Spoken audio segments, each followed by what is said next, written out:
A stone tied to a string of length L is whirled in a vertical circle with the other end of the string at the center.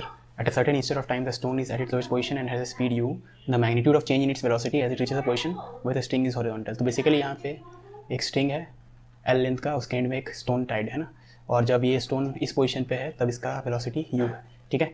अब जब ये 1/4 of circle rotate कर चुका होगा तब इसका velocity मान लेते हैं v है, ठीक है। तो जब इस पोजीशन पे होगा तो यहाँ से यहाँ के बीच में इसका चेंज इन वेलोसिटी का मैग्नीट्यूड बताना है हमें, मतलब ये वाला वेक्टर माइनस ये वाला वेक्टर का मैग्नीट्यूड, ठीक है। तो हमें वेलोसिटी, ये final velocity which is v upward minus initial velocity which is u rightward sorry, इसका डिफरेंस का मैग्नीट्यूड बताना है, ठीक है। अब ऑफकोर्स ये दोनों वेक्टर्स अगर नेगेटिव ऑफ सम वेक्टर करेंगे तो वो उल्टा पॉजिटिव हो जाएगा, है ना, उल्टे डायरेक्शन में, ठीक है। जैसे minus of right plus of left हो जाएगा ना। अब इन दोनों वेक्टर को अगर देखें तो इनके बीच का एंगल कितने 90 डिग्री है, ठीक है। तो बेसिकली ये ऐसा है v अपवर्ड u लेफ्टवर्ड, इनके बीच का एंगल कितने 90, ठीक है ना। तो इसका मैग्नीट्यूड कितना हो जाएगा, तो इसका मैग्नीट्यूड हो जाएगा सिंपली √v² प्लस u², है ना, इन दोनों का स्क्वायर का सम, ठीक है। ओके, तो यही आपका आंसर होना चाहिए, एक्सेप्ट जो एक्सप्रेशन दिया हमें सिर्फ u के टर्म में दिया है, v नहीं होना चाहिए ना। तो v और u के बीच में मैकेनिकल एनर्जी कंजर्वेशन को पता है, v² होता है u² माइनस 2gh, और कितना हाइट ये उठा है ऊपर l हाइट, ठीक है। तो v² के बदले u² माइनस 2gl लिखेंगे तो इतना हो जाएगा, है ना। अब इसमें अगर 2 को कॉमन ले लें तो 2u² माइनस gl, तो हमें इसी फॉर्म में तो दिया हुआ है u² माइनस gl ब्रैकेट में, और यहाँ पे कांस्टेंट क्या है 2, तो x की वैल्यू क्या हो जाएगी 2 हो जाएगी, ठीक है। Potential energy is a function of r and is given by this relation, जहाँ पे r कोई डिस्टेंस है, ए और B positive constant, equilibrium distance between two atoms, ठीक है। अब ऐसे क्वेश्चंस में जब potential energy as function of distance दिया हुआ है और आपसे इक्विलिब्रियम डिस्टेंस पूछा गया है, ठीक है, तो बेसिकली आपसे आपको क्या करना है, du/dr को जीरो करना है ना, क्योंकि जो इक्विलिब्रियम डिस्टेंस होगा वहाँ पे नेट फोर्स जीरो होगा, और फोर्स क्या होता है माइनस du/dr, है ना। तो इक्विलिब्रियम मतलब फोर्स जीरो होना चाहिए, तो इक्विलिब्रियम का मतलब हो जाएगा कि फोर्स क्या है जीरो, ठीक है। तो इसका डिफरेंशिएशन करना है, और माइनस साइन दो या ना दो क्योंकि इसका जीरो तो फर्क नहीं पड़ेगा, तो इसको डिफरेंशिएट करेंगे तो a इंटू r⁻10, तो पावर सामने आ जाएगा a r⁻10 -1, है ना, पावर एक घट जाएगा, ठीक है। वैसे यहाँ पे माइनस b इंटू r⁻5 है, तो -5 r⁻6, ठीक है। तो माइनस du/dr इसका नेगेटिव, तो उससे फर्क नहीं पड़ेगा, माइनस उधर चल जाएगा एंड सो ऑन, ठीक है। तो बेसिकली ये आपको दे देगा 10a r⁻11 is equal to 5b r⁻6, ठीक है। तो हम लोग से पूछा है r का वैल्यू, तो यहाँ से आप देखोगे 10a/5b ये हो जाएगा r⁻6 ठीक है। तो हो जाएगा 2a/b, तो r हो जाएगा 2a/b की पावर 1/5, 2a/b की पावर 1/5, ठीक है ना। इक्विलिब्रियम मतलब ही नेट फोर्स जीरो, और पोटेंशियल एनर्जी का डिफरेंशिएशन से आपको फोर्स मिलता है, differentiation with respect to some distance पता चल रहेगा, ठीक है। As per the given figure 2 blocks each of mass 250 gram are connected to a spring constant 2 Newton per meter if both are given velocity v in opposite direction then the maximum elongation, ठीक है। तो same instant पे इस block को right की तरफ v दे दिया गया, इस ब्लॉक को लेफ्ट की तरफ v दे दिया गया, ठीक है। देन मैक्सिमम इलोंगेशन पूछे, इलोंगेशन बोला है इसलिए मैं दोनों को ऐसा मान रहा हूँ, वेलोसिटी का डायरेक्शन ऐसा मान रहा हूँ कि ये लंबा हो, है ना। कंप्रेशन बोलता तो मैं दोनों का वेलोसिटी स्प्रिंग को कंप्रेस करने में की तरफ जाता है, इसका वेलोसिटी लेफ्ट जाता है, इसका राइट आता है, ठीक है। एनीवेज, तो maximum elongation of the spring पूछा है ना। ओके, अब यहाँ पे ये वाला ब्लॉक जो है इसको राइट की तरफ वेलोसिटी मिला है, मान लो इसको लेफ्ट की तरफ। वैसे अगर आप दोनों को इस तरफ भी दोगे तो अगर आप लॉन्ग इनफ टाइम के लिए देखोगे तो क्वेश्चन में कोई फर्क नहीं रहेगा, मतलब ब्लॉक्स को वेलोसिटी चाहे राइट या लेफ्ट दो, ठीक है, या इसको राइट इसको लेफ्ट दो, फाइनल में रिजल्ट नहीं आएगा, फाइनल रिजल्ट में कोई फर्क नहीं आएगा, क्वेश्चन तब भी सही रहेगा, लेकिन वो हम लोग डिस्कस अभी नहीं करेंगे, उसका जरूरत नहीं है। यहाँ पे बेसिकली अगर ये ब्लॉक राइट की तरफ जा रहा है, ये ब्लॉक लेफ्ट की तरफ, दोनों का वेलोसिटी किसी मोमेंट पे दे दिया है, तो इसमें मैक्सिमम कंप्रेशन एलोंगेशन कितना आएगा, ठीक है। तो ये बहुत ही सिंपल क्वेश्चन है, आप इसको ऐसा समझो। यहाँ पे आप देखोगे तो स्प्रिंग अनकम्प्रेस्ड है ना, ओके, इसको v दे दिया इस तरफ, इसको v दे दिया इस तरफ, ठीक है। ओके, अगर इस पूरे को सिस्टम ले लें तो इस पूरे सिस्टम में अब कुछ मैं अजम्पशन करूँगा यहाँ पे ये कि ये सिस्टम जो है हॉरिजॉन्टल फ्रिक्शनलेस टेबल पर रखा गया है, ठीक है। तो अगर ये फ्रिक्शनलेस हॉरिजॉन्टल टेबल है तो इस सिस्टम के ऊपर नेट एक्सटर्नल फोर्स जीरो हो जाएगा, है ना। ओके, तो इसका मतलब ये है कि इसका मोमेंटम अभी जितना है आगे भी उतना ही रहेगा, है ना। तो अभी इसका मोमेंटम कितना है, mv towards left, mv towards right, spring तो मास लेस होता है, तो net momentum of the system कितना है 0। तो जिस मोमेंट पे ये वाला ब्लॉक रेस्ट पाएगा उस मोमेंट पे ये ब्लॉक को भी रेस्ट पाना पड़ेगा, क्योंकि मोमेंटम शुरू में 0 था तो बाद में 0 ही रहने वाला है, ठीक है। जब ये रेस्ट पाएगा तो ये भी रेस्ट पाएगा। थोड़ा डायग्राम खराब है, दूर बनाना चाहिए इसको, ठीक है। ये भी रेस्ट पाया, ये भी रेस्ट पाया, है ना। तो ये हो जाएगा आपका मैक्सिमम इलोंगेशन वाला स्टेट, ठीक है। यहाँ पे नो इलोंगेशन, यहाँ पे मैक्सिमम इलोंगेशन, यहाँ पे जीरो इलॉन्गेशन, यहाँ पे मैक्सिमम इलॉन्गेशन, ठीक है। ओके, बस अब यहाँ से यहाँ के बीच में मैकेनिकल एनर्जी कंजर्वेशन लगा देंगे। हाँ, मोमेंटम कंजर्वेशन के लिए आपको एक चीज़ मोमेंटम कंजर्वेशन था जो वर्क एनर्जी पावर के बाद पढ़ाते हैं, उसको यहाँ पे यूज़ करना पड़ेगा, ठीक है। उसके अलावा बाकी सब इस चैप्टर का ही है। तो यहाँ पे मोमेंटम कंजर्वेशन तो कर लिए। यहाँ पे एनर्जी अगर देखें तो यहाँ पे स्प्रिंग में तो एनर्जी कुछ भी नहीं है, क्योंकि कोई इलॉन्गेशन नहीं है, मतलब कोई कंप्रेशन भी नहीं है, कोई इलॉन्गेशन में नो डिफॉर्मेशन। तो इसमें kinetic energy half M V square, इसमें भी हाफ एम बी स्क्वायर, तो twice of half M V square. और ये पूरा का पूरा जो यहाँ का सिस्टम का एनर्जी होगा वो यहाँ पे, क्योंकि इसका काइनेटिक एनर्जी जीरो है, इसके पास भी काइनेटिक एनर्जी जीरो है, तो जो भी एनर्जी है सिस्टम के पास वो स्प्रिंग के एक्सटेंशन के फॉर्म में, तो हाफ के जो भी मैक्सिमम इलॉन्गेशन होगा, मान लो उसको एक्स बोल रहे हैं, ठीक है। तो बस यहाँ से हम लोग को हाफ हाफ कैंसिल, हम लोग को तो एक्स का वैल्यू निकालना है ना, तो एक्स हो जाएगा हाफ हाफ कैंसिल, तो 2m/k इंटू बी, ठीक है। तो यहाँ पे वैल्यूज पुट करें, मास है 250 ग्राम, तो किलोग्राम में कन्वर्ट करेंगे तो इतना, k है आपका 2 और b कितना है, b है ओके, v को भी ही रखना है, तो ये तो हो जाएगा 0.5 है ना, 0.5 यानी हाफ यानी v/2। तो अगर मैं कैलकुलेशन सही है तो इतना, ठीक है। कैलकुलेशन का मैं गारंटी नहीं लेता, कॉन्सेप्ट कर लेता हूँ। तो यहाँ पे आप देखोगे तो v/2 आ रहा है, अब कैलकुलेशन चेक कर लेना, ठीक है। तो ये बहुत ही आसान क्वेश्चन था, मोमेंटम कंजर्वेशन और मैकेनिकल एनर्जी कंजर्वेशन से आ जाए, ठीक है ना। अब मैकेनिकल एनर्जी कंजर्वेशन याद रखना, दोनों ब्लॉक प्लस स्प्रिंग सिस्टम का मैकेनिकल एनर्जी कंजर्व हो रहा है यहाँ पे, ठीक है। सिर्फ एक ब्लॉक का या एक स्प्रिंग का नहीं, पूरे सिस्टम में ब्लॉक को भी मिल लिया, दोनों ब्लॉक को और स्प्रिंग को भी, ठीक है। यहाँ पे प्योरली काइनेटिक एनर्जी के फॉर्म में एनर्जी है और ये फाइनल स्टेट में प्योरली स्प्रिंग पोटेंशियल एनर्जी के फॉर्म में एनर्जी, ठीक है।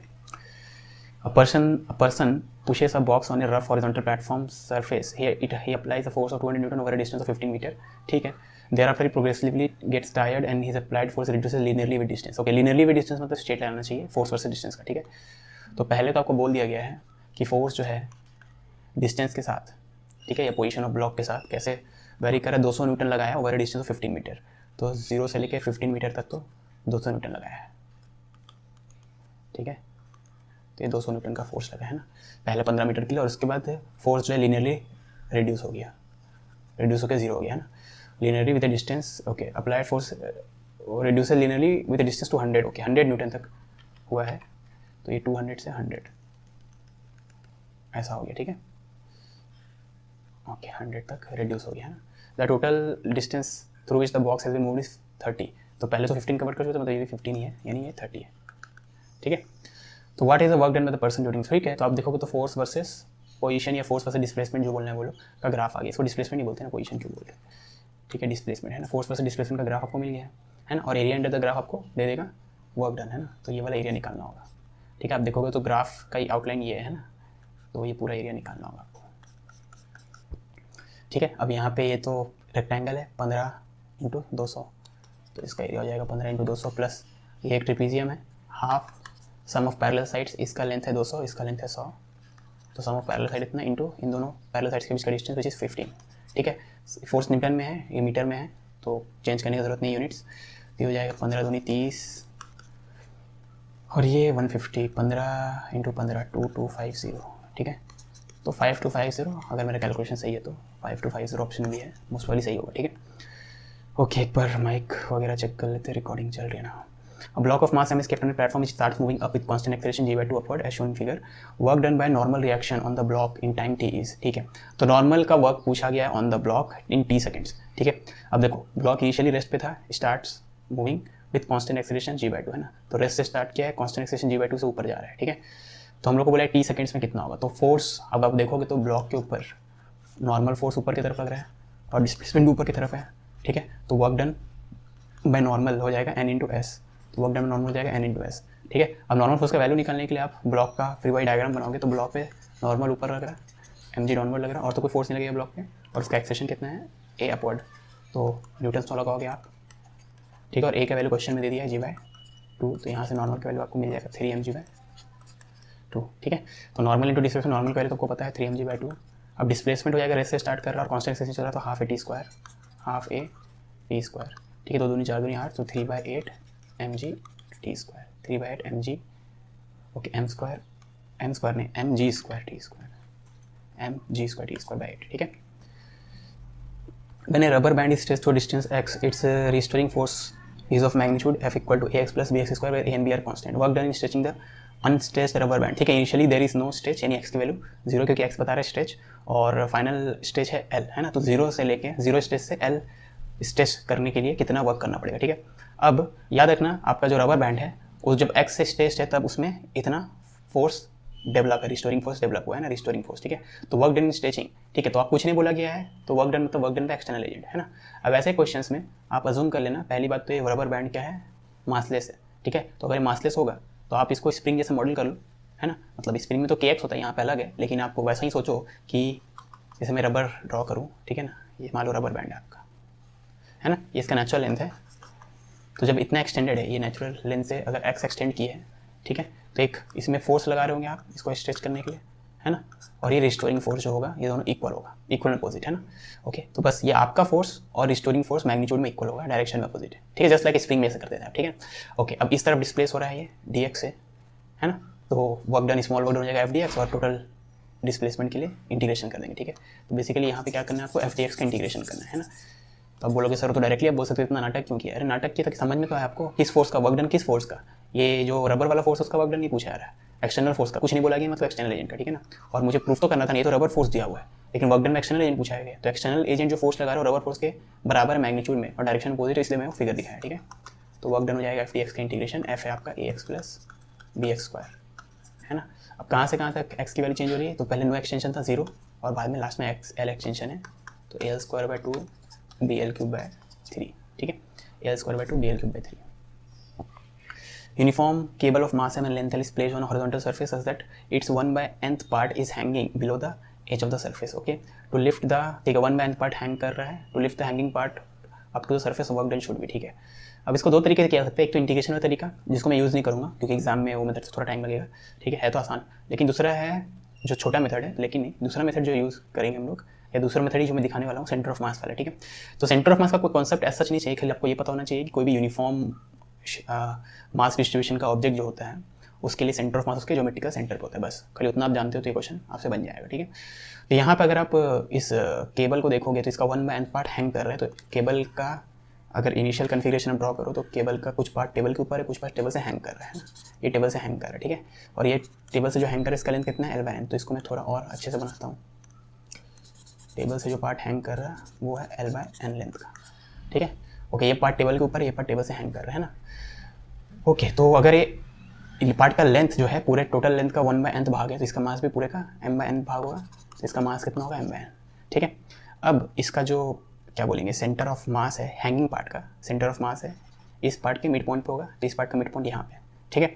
ओके, अब जब इसको हम लोग एक बार देख लेते हैं, हमें व्हाइट कलर दिख रहा है कि नहीं दिख रहा है अच्छे से, तो इसको रेड से, ये आपका सेंटर ऑफ मास है ना, अब दिख रहा होगा, ठीक है। इस पार्ट का हैंगिंग पार्ट को देखना है ना। अब हैंगिंग पार्ट को क्यों देखना है, अब अगर फाइनल स्टेट में देखोगे तो ये ऐसा हो गया है, ठीक है। तो ये जो हंग पार्ट था ये अब हॉरिजॉन्टल हो गया है, ठीक है, ऐसा है ना। तो अगर आप देखो तो ये वाला पार्ट जो पहले टेबल के ऊपर था अभी भी टेबल के ऊपर ही है, तो इसका पोटेंशियल एनर्जी में कोई चेंज नहीं आया है।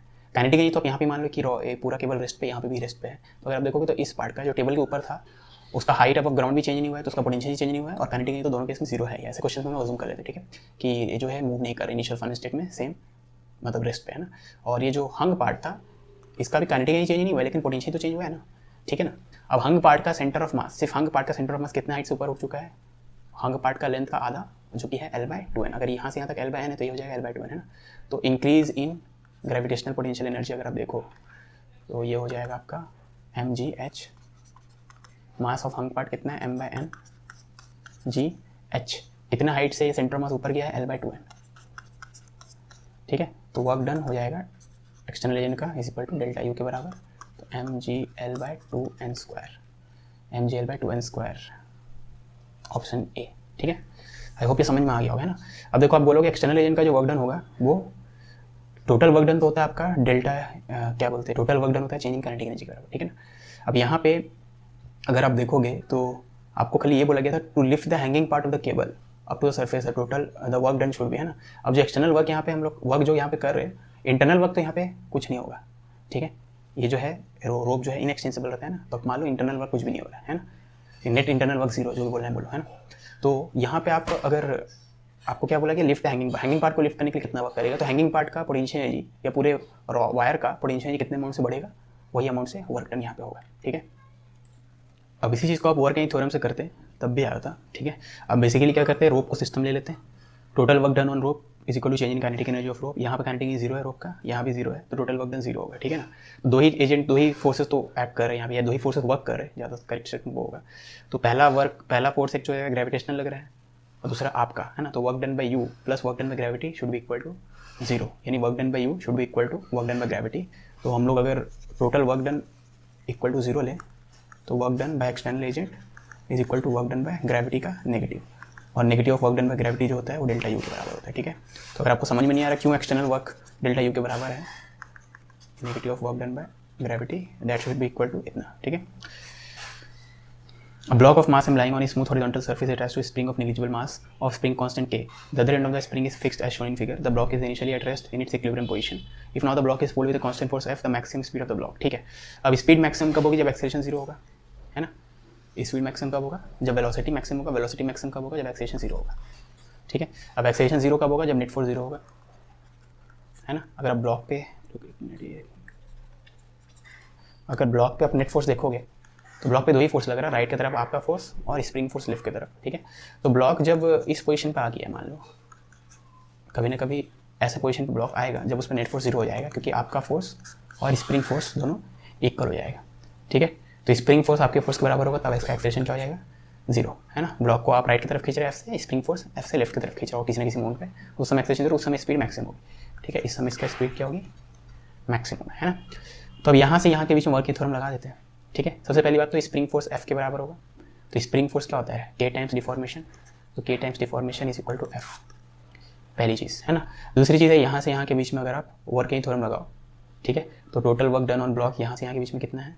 तो आप कितना फोर्स लगा रहे हो? एफ, और आपका फोर्स तो कांस्टेंट है, तो वर्क डन बाई यू हो जाएगा इतना, ठीक है। Work done by spring force वो तो नेगेटिव हो जाएगा, है ना, हाफ के एक्स स्क्वायर, ठीक है। तो work done by spring force इतना, क्योंकि इनिशियल डिफॉर्मेशन जीरो था, फाइनल डिफॉर्मेशन एक्स का है, ठीक है ना। तो work done by you plus work done by spring force, total work done, ये work done by you plus work done by spring force, total work done is equal to change in kinetic energy, ठीक है। Change in kinetic energy, final kinetic energy half m v max square, initial kinetic energy क्या है? Zero, क्योंकि यहाँ पे rest है block, ठीक है। बस इससे आ जाना चाहिए। अब एफ की वैल्यू आपको पता है, एफ की वैल्यू के एक्स है, तो एफ की वैल्यू के एक्स यहाँ पुट कर दे, half m v max square, तो हमें वी मैक्स चाहिए ना, तो हाफ के एक्स स्क्वायर हो गया ये,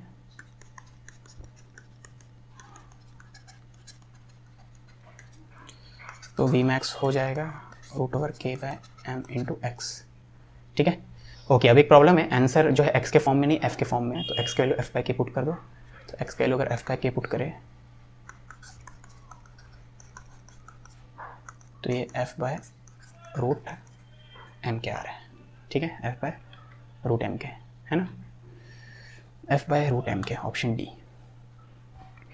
a point particle of mass है moves along the uniformly rough track PQR as shown in figure, okay। तो PQR, P से Q स्ट्रेट पाथ है और Q से R भी स्ट्रेट पाथ है, ठीक है। Okay, coefficient friction between the particle in the rough track is equal to mu, okay. The particle is release from rest from point पे it comes to rest point, तो यहाँ पे rest पे छोड़े, यहाँ से R तक आते थे, R पे भी रेस्ट पे आ गए, ठीक है ना। Okay, the energy is lost by the ball over the parts PQ and QR of the track are equal to each other, okay. Rough track PQ है, तो P से Q टू R पूरा का पूरा रफ है ना, और आपको बोल दिया कि PQ वाले पार्ट में जितना एनर्जी लूज किया है QR वाले पार्ट में उतना एनर्जी लूज किया है, ठीक है। तो एनर्जी लूज किसके कारण होगा? एनर्जी लूज मतलब कौन सा एनर्जी की बात कर, टोटल एनर्जी कभी लूज या गेन नहीं होता, ठीक है ना। तो यहाँ पे मैकेनिकल एनर्जी की बात करूँगा, ठीक है ना। तो mechanical energy lost over the part PQ and QR of the track are equal to each other and no energy lost when the particle changes direction from PQ to QR, ठीक है। अब यूजुअली जब भी particle का direction change होता है किसी contact में रहते हुए, तो उसको इनइलास्टिक कोलिजन बोलते हैं एक सेंस में, तो वो आपको मतलब नेग्लेक्ट करना है। मतलब बेसिकली क्या है, क्यू पे एनर्जी कुछ लूज करेगा ड्यूरिंग चेंजिंग डायरेक्शन, करता है प्रैक्टिकली, लेकिन यहाँ पे बोल दिया आपको इसको इग्नोर करना है, ठीक है। तो value of the coefficient of friction mu and the distance covered are equal, ठीक है। तो इस सरफेस या इस सरफेस और ब्लॉक के बीच में जो फ्रिक्शन कोफिशिएंट है म्यू, उसका वैल्यू पता करना, और ये डिस्टेंस QR डिस्टेंस कितना होगा वो पता करना है, ठीक है। ओके, तो अगर PQ वाले पार्ट में और QR वाले पार्ट में एनर्जी लॉस्ट इक्वल है ना, एनर्जी कौन सा एनर्जी होगा? मैकेनिकल, टोटल एनर्जी याद रखना, कभी लूज या गेन नहीं करते, ठीक है। तो अगर एनर्जी लॉस्ट PQ वाले पार्ट में और QR वाले पार्ट में इक्वल है, तो अगर पूरे यहाँ पे PQ वाले पार्ट में एनर्जी लॉस्ट अगर E है, QR वाले पार्ट में भी E हो जाएगा, तो total energy lost between P and R क्या हो जाएगा? 2E, ठीक है। तो टोटल एनर्जी लॉस्ट हो जाएगा 2E, that should be equal to, क्योंकि R पे आप देखोगे तो मैकेनिकल जीरो है, R पे क्या रेस्ट पे है, और इसी लेवल को आप अगर ग्रेविटेशनल पोटेंशियल एनर्जी जीरो मान लो, इस लेवल को ही आप यू इक्वल टू जीरो मान लो, तो पोटेंशियल एनर्जी बाय डेफिनेशन यहाँ पे जीरो है क्योंकि रेफरेंस है, और काइनेटिक एनर्जी यहाँ पे जीरो क्वेश्चन बोल दिया क्योंकि यहाँ पे रेस्ट पे है, तो यहाँ पे टोटल मैकेनिकल एनर्जी जीरो, ठीक है ना। तो यानी यहाँ पे मैकेनिकल एनर्जी यहाँ पे जीरो है, तो यहाँ पे ई होगा क्योंकि यहाँ से यहाँ के बीच में ई लूज़ किया है, और यहाँ पे टू ई होगा क्योंकि यहाँ से यहाँ के बीच में ई लूज़ किया है, तो यहाँ पे टोटल मैकेनिकल एनर्जी टू ई है। यहाँ से यहाँ आते आते ई लूज़ करके यहाँ पे ई बचा, और यहाँ से यहाँ आते वक्त फिर से ई लूज़ करके जीरो बचा, ठीक है। तो total mechanical energy loss should be equal to initial mechanical energy, है ना। और इनिशियल मैकेनिकल एनर्जी कितना है, यहाँ पे मैकेनिकल एनर्जी कितना हो जाएगा, यहाँ पे मैकेनिकल एनर्जी पूरा का पूरा ग्रेविटेशनल पोटेंशियल एनर्जी के फॉर्म में है ना, कि यहाँ पे भी रेस्ट पे है ना, तो एम जी एच हो जाएगा, ठीक है। तो ये एम जी एच के बराबर होना चाहिए, क्लियर है। तो हमें energy lost over path P Q and Q R पता चल गया, तो एनर्जी लॉस्ट कितना हो जाएगा, M G H by two, ठीक है ना। तो मैंने क्या यहाँ पे माना है कि energy lost over P Q को ई बोला है, वैसे energy lost over Q R भी ई हो जाएगा, ठीक है। ओके, तो energy lost over P Q and over Q R हमें पता चल गया M G H by two के बराबर, ठीक है। अब क्यू से आर के बीच में निकालना ज़्यादा आसान है, क्योंकि क्यू से आर के बीच में हम देखोगे तो क्यू से आर के बीच में इसके ऊपर सिर्फ फ्रिक्शनल फोर्स वर्क कर रहा होगा, ठीक है ना। तो energy lost will be equal to negative work done friction, work done friction कितना हो जाएगा, म्यू एम जी इंटू ये वाला डिस्टेंस एक्स, उसको क्यू आर बोल रहा हूँ मैं, ठीक है। म्यू एम जी हो गया frictional force, mu into normal frictional force हो गया ना। जब क्यू से आर के बीच में चल रहा होगा ब्लॉक तो फ्रिक्शन फोर्स पीछे तरफ लग रहा है, डिस्प्लेसमेंट आगे तरफ, तो वर्क डन नेगेटिव रहेगा लेकिन एनर्जी लॉस्ट है, ठीक है। तो वर्क डन बाय फ्रिक्शन का माइनस 10 जूल है, तो एनर्जी लॉस्ट 10 जूल के बराबर होगा ना। तो वर्क डन बाय फ्रिक्शन का मैग्नीट्यूड ही एनर्जी लॉस्ट के बराबर होगा, तो ये M G H by two के हो जाएगा। तो एम जी कट गया, तो अब देखोगे तो यहाँ से क्यू आर की value H by to mu, ठीक है ना। अब एच का वैल्यू टू दिया हुआ है, तो ये वन बाय म्यू के बराबर हो गया। म्यू का वैल्यू हमें नहीं पता है ना, म्यू भी नहीं पता है, ठीक है, कोई बात नहीं। ओके, तो क्यू आर लेंथ पता चल गया, लेकिन म्यू के टर्म्स में अभी हम लोग वो निकाल लेते हैं कि energy lost during P Q, ठीक है। अब पी से क्यू के बीच में कितना एनर्जी लूज़ किया होगा, है ना, वही पता करना है ना। अब पी से क्यू के बीच में जो एनर्जी लूज़ किया होगा फिर से वर्क डन फ्रिक्शन के बराबर ही होगा, ठीक है ना। तो ये जो ई का वैल्यू मैं लिखा हूँ यहाँ पे mu M G Q R, ये पी से क्यू के बीच में अगर वर्क डन फ्रिक्शन निकाले तो हो जाएगा म्यू।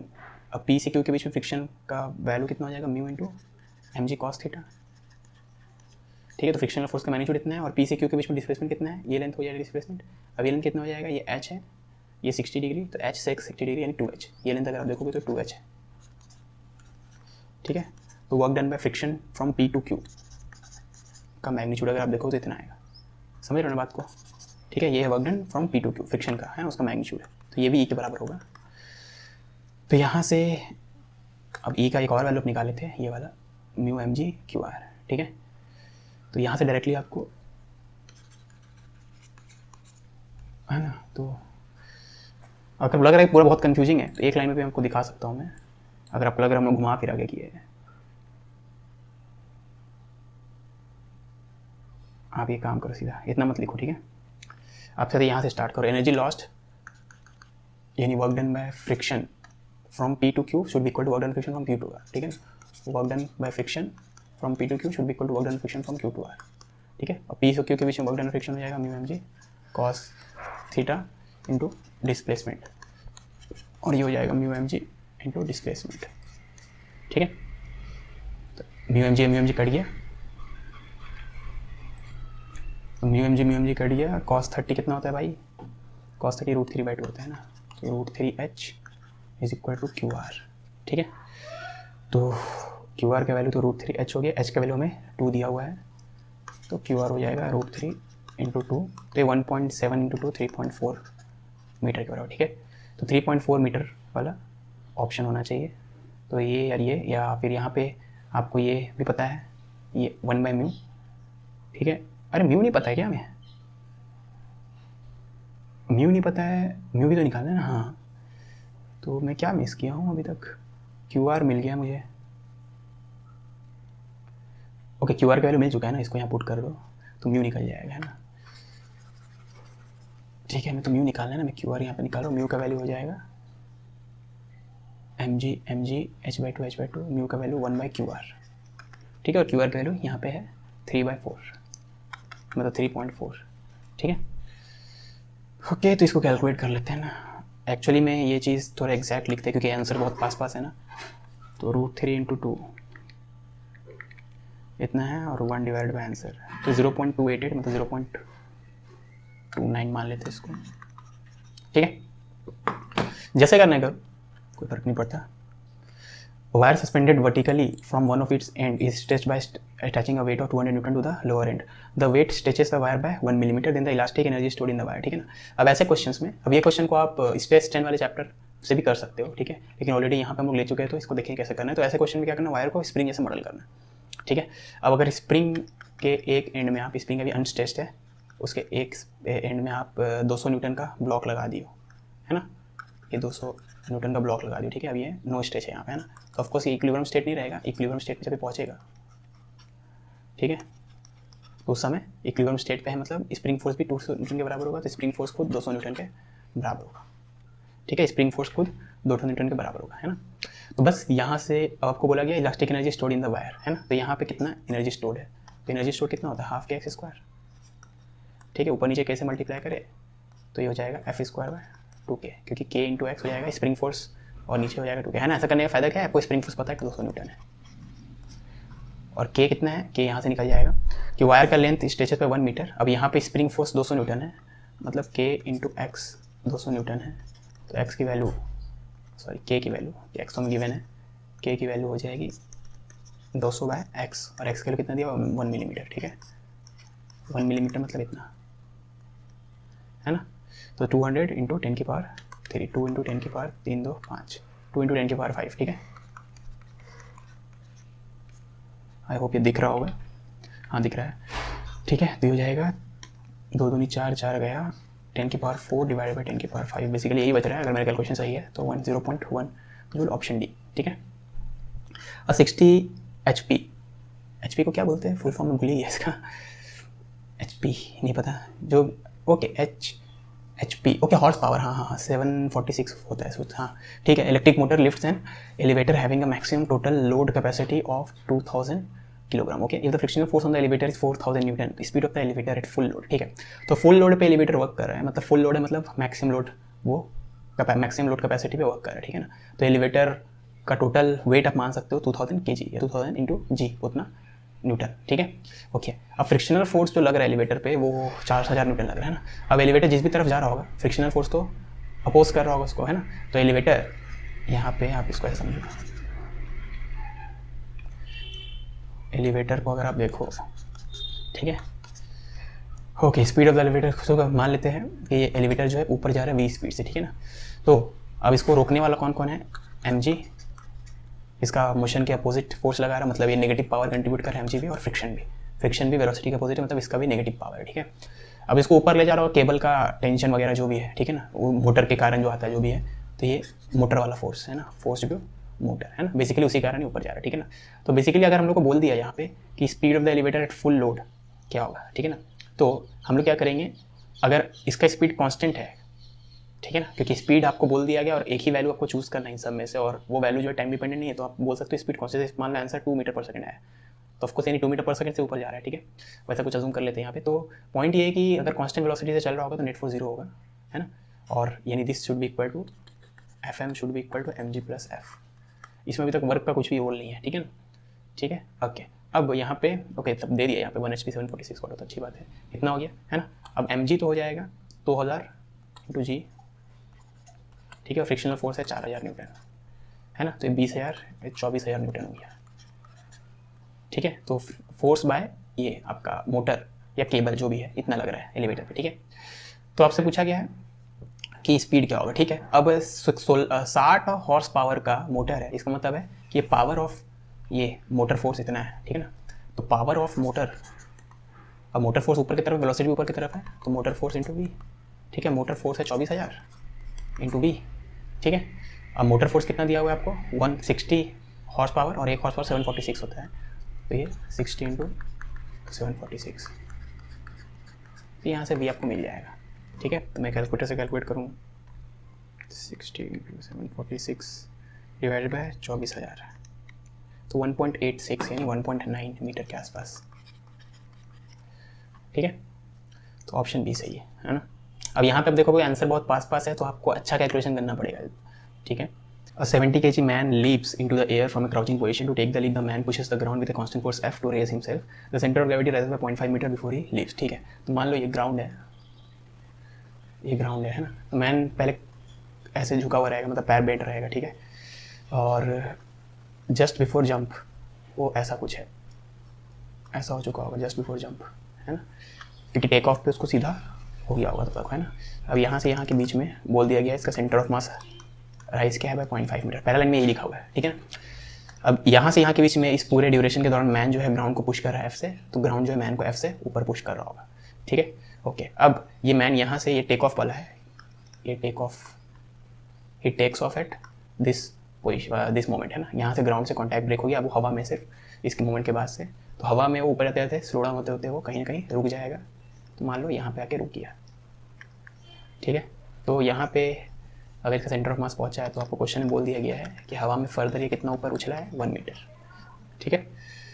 ओके, आई होप ये दिख रहा होगा, है ना, हाँ दिख रहा है, ठीक है। तो इसको मैं सब चीज़ को इसी में कर देता हूँ मैं कलर, ठीक है। जो डॉट दिया यही आपका सेंटर ऑफ ग्रेविटी है, आपका मतलब मैन का, है ना। ओके, तो यहाँ पे मैन क्राउच वाले पोजीशन पे है, ठीक है, जो जंप करने के लिए हम लेते हैं, तो आपका पैर नीज वगैरह बेंड रहता है यहाँ पे जस्ट बिफोर जंप, ऐसा सिचुएशन रहेगा, वर्टिकल हो चुका रहेगा और हवा में तो वर्टिकल ही है मान, ठीक है। ओके, अब यहाँ पे हम लोग को बोला गया maximum power delivered by the muscle, है ना। तो पहले मसल का फोर्स देखे, तो मसल फोर्स तो नीचे लग रहा होगा, ठीक है। मसल फोर्स किस तरफ लग रहा होगा, आप सॉरी आदमी जो है ग्राउंड को नीचे ढकेल रहा है, तो ग्राउंड आदमी को ऊपर ढकेल रहा है, ठीक है ना। तो फ्री बॉडी डायग्राम बनाएंगे, तो एफ ऊपर लग रहा है मैन पे, ठीक है, आदमी ग्राउंड को नीचे एफ से ढकेल रहा है, थर्ड वाले कारण ग्राउंड मैन को ऊपर ढकेल रहा हो, तो नेट फोर्स इतना हो गया एफ माइनस एम जी, ठीक है। ओके, अब अगर पहला दो फिगर्स के बीच का जो ड्यूरेशन है, इस दौरान अगर वर्क ही थोड़ा हम लोग लगाए इस मोमेंट से इस मोमेंट के बीच में, तो आपको सबसे पहले तो ध्यान देना कि इस मोमेंट पे इसका स्पीड मैक्सिमम होगा, यहाँ से यहाँ तक स्पीड 0 है, ठीक है। 0 नहीं बोलेंगे, सेंटर ऑफ मास का स्पीड या सेंटर ऑफ ग्रेविटी का स्पीड धीरे धीरे बढ़ता है यार, इस मोमेंट में मैक्सिमम होगा, है ना। और जंप लेने मतलब जंप ग्राउंड से कॉन्टैक्ट ब्रेक होने के बाद उसका स्पीड घटते जाएगा, ग्रेविटी कारण घटते जाएगा, है ना। तो यहाँ पे मैक्सिमम स्पीड है, इस मोमेंट पे मैक्सिमम स्पीड है, ठीक है ना। तो यहाँ पे याद रखना इसका स्पीड जो है मैक्सिमम है, ठीक है। तो इस मोमेंट पे ही पावर मैक्सिमम होगा, क्यों, क्योंकि एफ तो कांस्टेंट है, एफ आपका कांस्टेंट है, स्पीड यहाँ पे मैक्सिमम है, तो पावर तभी मैक्सिमम होगा जब वी मैक्सिमम, क्योंकि एफ तो कांस्टेंट है, तो एफ इंटू वी मैक्सिमम इस पोजीशन पे, तो आपको वी मैक्सिमम निकालना होगा पहली बात, और दूसरी बात एफ का वैल्यू निकालना होगा, दोनों को मल्टीप्लाई करेंगे तो मैक्सिमम पावर मिल जाएगा, ठीक है। तो पावर का मैक्सिमम वैल्यू, एफ तो कांस्टेंट है तो वी का मैक्सिमम वैल्यू, बस, ठीक है। अब एफ याद रखना फोर्स बाय मसल है ना। अब मसल का फोर्स ग्राउंड के फोर्स के बराबर होगा मैग्नीट्यूड में, ठीक है ना। अब यहाँ से यहाँ के बीच में अगर देखेंगे तो ये तो पॉजिटिव वर्क कर रहा है, क्योंकि ये ऊपर की तरफ है और डिस्प्लेसमेंट ऊपर की तरफ है, लेकिन ये नेगेटिव वर्क कर रहा है, ठीक है ना। तो अगर आप यहाँ से यहाँ के बीच में देखेंगे टोटल वर्क डन हो जाएगा इतना, ठीक है। Total work done is equal to change in kinetic energy, है ना। ओके, अगर आप यहाँ से यहाँ के बीच में देखें तो यहाँ पे जो भी इसका काइनेटिक एनर्जी है वो पूरा का पूरा यहाँ पे पोटेंशियल बदल जाएगा, है ना। यहाँ पे kinetic energy half M V max square, यहाँ पे एम जी इंटू एच, जो भी एच आई टी राइज किया है, ठीक है, यहाँ से यहाँ के बीच में, है ना, इस मोमेंट से इस मोमेंट के बीच में, खाली आपको सेंटर ऑफ ग्रेविटी देखना है ना। तो क्या मैं बोल सकता हूँ कि यहाँ पे जो काइनेटिक एनर्जी है, जो मैक्सिमम काइनेटिक एनर्जी है, that is nothing but M G into H, ठीक है ना। तो this is should be equal to K max, ठीक है। चेंज इन काइनेटिक एनर्जी, यहाँ पे तो काइनेटिक एनर्जी 0 है ना, यहाँ पे काइनेटिक एनर्जी मैक्सिमम है, ठीक है। और के मैक्स किसके बराबर है, एम जी एच के बराबर, ठीक है। तो यहाँ से आप देखोगे तो F minus M G 2 M G H के बराबर है। अब हाइट कितना राइज किया है वो, इस पोजीशन से इस पोजीशन के बीच में 1 मीटर है ना, तो एच की वैल्यू तो 1 मीटर है, तो 2 एम जी है। तो एफ माइनस एम जी यानी नेट फोर्स जो लग रहा है मैन पे ड्यूरिंग जब से वो जंप वाला पोजीशन, क्राउचिंग पोजीशन से लेके till the moment his feet leaves ground, उस दौरान उसके ऊपर नेट फोर्स 2 एम जी लग रहा है, ठीक है। लेकिन force by ground 3 M G लग रहा है ना। ओके, तो पावर का मैक्सिमम वैल्यू तो एफ इंटू वी मैक्स मैंने ऊपर लिखा ही था, एफ का वैल्यू है 3 एम जी, ठीक है। और वी मैक्स हो जाएगा √2 GH, है ना, क्योंकि यहाँ से यहाँ के बीच में मैकेनिकल कंजर्वेशन लगाएंगे तो यहाँ पे जो स्पीड है वो पूरा पूरा यहाँ पे, मतलब यहाँ पे जो काइनेटिक है जो पूरा पूरा पोटेंशियल बदल जाएगा। तो यहीं से आपको पता है के मैक्स है half m v max square, तो v max is nothing but √2 GH, और एच के वैल्यू 1 है तो ये √20, ठीक है। तो यहाँ पुट कर दे इस चीज़ को, वी मैक्स की वैल्यू √20, तो ये अगर देखो आप इसको कैलकुलेट करो, एम का वैल्यू 70 दिया हुआ था, तो ये 7 या 21 एम 70 है ना। ओके, 2100 इंटू √20, तो ये आ रहा है, मेरे को कैलकुलेटर से भी ज़्यादा टाइम लगता है, 9.3 इंटू 10⁻³ वाट, है ना। और मैक्सिमम पावर कब आया, at the time of take off, ठीक है। तो at the time of take off वाला ऑप्शन होना चाहिए, लेकिन अपना न्यूमेरिकल वैल्यू मैच नहीं कर रहा है ना। अब अगर आप ध्यान से देखो, इनका है 6.3 और मेरा है 9.3, तो 6.3 इज 2/3 ऑफ 9.3, ठीक है। मतलब हमारा जो आंसर आ रहा है वो 1.5 गुना ज़्यादा आ रहा है, ठीक है। उनका आंसर 2/3 टाइम्स है अपने आंसर के, मतलब अपना आंसर 3/2 टाइम्स, मतलब 1.5 गुना ज़्यादा है ना। तो अगर आप सोचो कि अपना 1.5 गुना ज़्यादा क्यों आया है, पहला तो अपना गलत नहीं है, मैं बता रहा हूँ उन्होंने क्या गलती की होगी जिन्होंने ऑप्शन यहाँ पे सेट किया है, ठीक है। तो अगर हम लोग 2 mg लेते 3 mg के बदले, यहाँ पे जो 3 mg लिए, ये 3 mg के बदले 2 mg लेते, तो 3 के बदले 2 लेते तो अपना 2/3 आता, तो ये 6.3 6.26 जो भी है बी ऑप्शन वो आ जाता, ठीक है।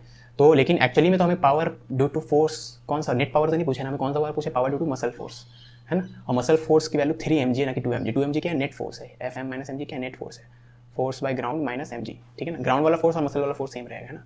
तो अपना आंसर इतना होना चाहिए, है ना। अगर क्वेश्चन में बोलता है कि नेट पावर पूछता तब उतना होता, तो अगर नेट पावर पूछता, नेट पावर का मैक्सिमम वैल्यू पूछता,